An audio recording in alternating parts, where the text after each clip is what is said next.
எனக்கு தெரிஞ்சு அரசியல் பிரவேசம் அப்படிங்கிறது விஜய் அவர்களுக்கு சக்சஸ் ஆகுமா அப்படின்னு கேட்டா கண்டிப்பாக விஜய் அவர்களுக்கு சக்சஸ் ஆகும், நிச்சயமா சக்சஸ் ஆகும். ஆனா அவருடைய வியூகம், அவருக்கு ஒருத்தவங்க வியூகம் போட்டு கொடுப்பாங்க இல்லைங்களா, அந்த வியூகம் இப்ப செட் ஆகாது. அப்ப என்னன்னா அவர் விஜய் அவர்களுடைய ராசி நட்சத்திர அடிப்படையில கடகத்தின் பார் சந்திரனுடைய பாக்கியம் எப்பயுமே என்ன ஆகும் அப்படின்னா அவங்கள கீழே விழ வைக்காது. ஒரு தவறு நடக்குதுன்னா அதை மாத்திக்கிறதுக்கான முயற்சி பண்ணுவாங்க. அரசியலை பொறுத்த வரைக்கும் நிறைய தவறுகள் செய்வோங்க. இதான் அரசியல். தவறு செஞ்சு அதுக்கு பிறகு அந்த தவறு நடக்காம பார்த்துப்பாங்க. அதான் அரசியல்வாதிகள்.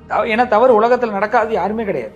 நம்ம ஒரு வீடு இருக்கு, நம்ம வீட்லயே ஒரு கல்யாணம் பண்ணிட்டீங்க, கல்யாணம் பண்ணினா ஒரு முடிவு எடுக்கும் போது தப்பா முடிவு எடுப்பீங்க, அடுத்த தடவை அந்த முடிவு எடுக்க மாட்டீங்க, இதெல்லாம் பாதிக்கப்பட்டிருக்கும் அப்படின்னு. அதனால எல்லாரும் எல்லாம் தெரிஞ்சுக்கிட்டு வரது கிடையாது. அப்ப அது மாதிரி கடகராசியில ஜென்ம காலங்கள் உருவாகும் போது 9ஆம் இடத்துக்கு சனி வராரு. அதனால விஜய்க்கு அரசியல் முன்னேற்றங்கள் இருக்கும். ஆனா அவரு எதிர்பார்க்கிற மாதிரி இப்ப நான் 2026ல ஒரு இடத்துக்கு கொண்டு வர முடியும் அப்படிங்கிறது வாய்ப்பு குறைவு. அதே நேரத்துல அவருக்கு இப்ப பகையா இருக்கக்கூடியவர்கள் நண்பர்களாக வருவார். ஏன்னா கடகம், அதான் சொல்றேன் இல்லைங்களா, ஒரு தவறு நடத்தினாலும் அதை உடனே மாத்திக்கிட்டு அதுக்கு என்ன பண்ணலாம், தனக்கு எப்படி தன் பக்கத்துல எல்லாரையும் கொண்டு வரணும் அப்படிங்கிற ஒரு வியூகத்தை கண்டிப்பாக கடகம் வகுக்கும். சீமானவர்களை பொறுத்த வரைக்கும் எனக்கு அந்த அளவுக்கு அரசியல் தாட்டு தெரியலைங்க. என்ன பொறுத்த வரைக்கும் அரசியல்ல கருத்துக்களை சொல்லக்கூடியவர்களுக்கு இந்த வருஷம் நல்ல வாய்ப்பு. திட்டமான கருத்து, மக்களுடைய கருத்துக்களை, மக்கள்கிட்ட என்கிட்ட உள்ள ஒரு மனசு ஒண்ணு என்ன இருக்கும், அந்த எண்ணத்தை நான் வெளிப்படுத்துறேன் அப்படின்னு நான் தான் இப்ப சொன்னேன் இல்லைங்களா, அந்த சந்திரன் மூளை, இந்த அறிவுபூர்வமா நமக்காக ஒருத்தனை ஆண்டவன் படைப்பான். அப்ப இப்ப நான் நினைக்கிறத சீமான் சொல்லலாம்.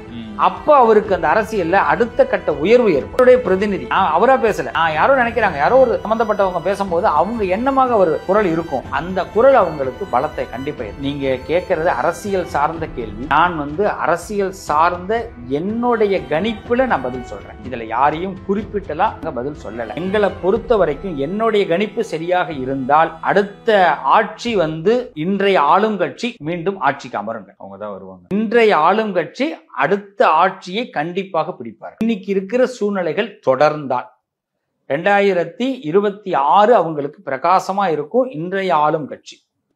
காரணம் என்னன்னா, இன்றைய ஆளுங்கட்சியில ரெண்டு விஷயத்தை, நம்ம ஓட் பேங்கிங்னு ஒன்று இருக்கும். எல்லாருமே ஓட் பேங்கிங் தான் லைஃப். கட்சிக்குன்னு ஒரு ஓட்டு இருக்கும்.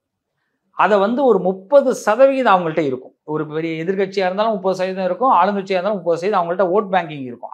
அதை யாரும் மாற்ற முடியாது.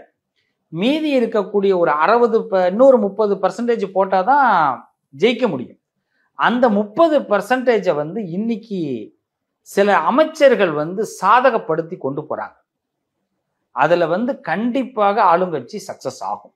இது இன்னைக்கு இருக்கிற கணிப்பு படி 2025 முடிஞ்சு 26 அரசியல் பிரவேசத்துல இன்றைய அரசு தொடரும்.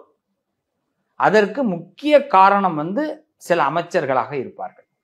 அதே நேரத்துல இந்த வாய்ப்பு குறையும் அப்படின்னாலும் சில அமைச்சர்களே காரணமாக இருக்கலாம். என்ன காரணம்னா வேர்ட்ஸ், வார்த்தைகள். அந்த வார்த்தைகள் சில இடங்கள்ல பார்த்து பேசும்பொழுது நம்ம வாழ்க்கையில பெரிய மாற்றங்களை கொடுக்க முடியும்.